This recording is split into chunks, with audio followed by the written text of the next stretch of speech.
Bourbon and Blondes. Read by Matthias N. Bossi.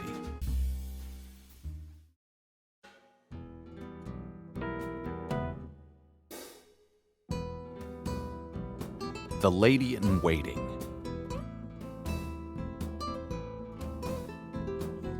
She was a professional lady in waiting.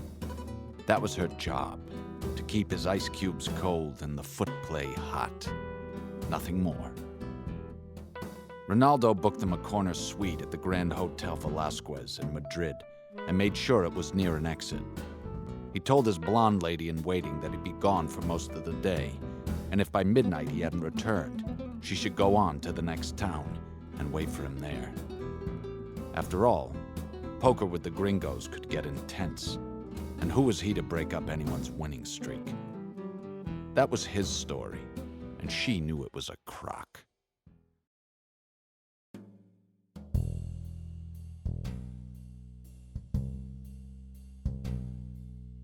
Earth Angel.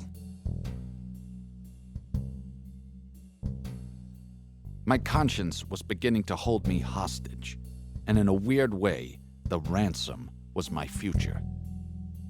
Despite what we were taught by Father Flynn, some people were expendable.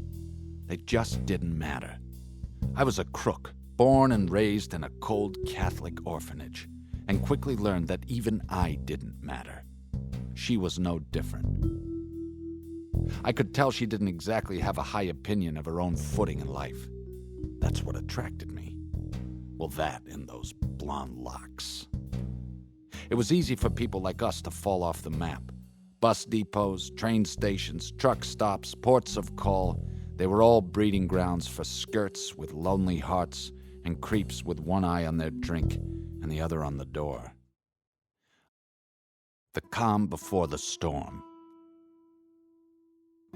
Havana, 1953.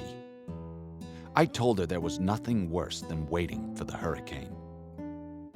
I paced, played with the radio, and discovered a young musician named Tito Puente. The sweat now dripped down my neck. Even though it was barely noon, I was dying for some whiskey, something from Kentucky and aged in charred oak. I looked around the room. All they seemed to have down here was rum, tons of it. To me, the swill tasted like coffin varnish. But there was a storm coming, and it was all I had.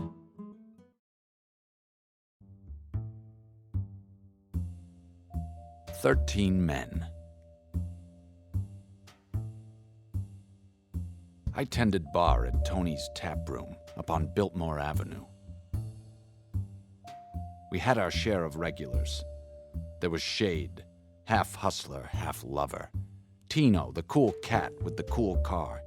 O'Toole, the crazy Mick that everyone seemed to love. Augie, the portly everyman.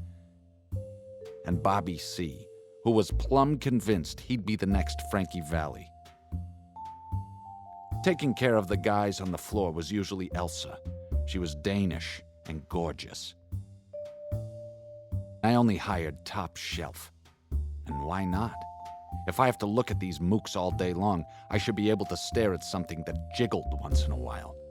Plus, this was just the kind of watering hole where men escaped their wives, and Elsa was the icing on this crummy cake.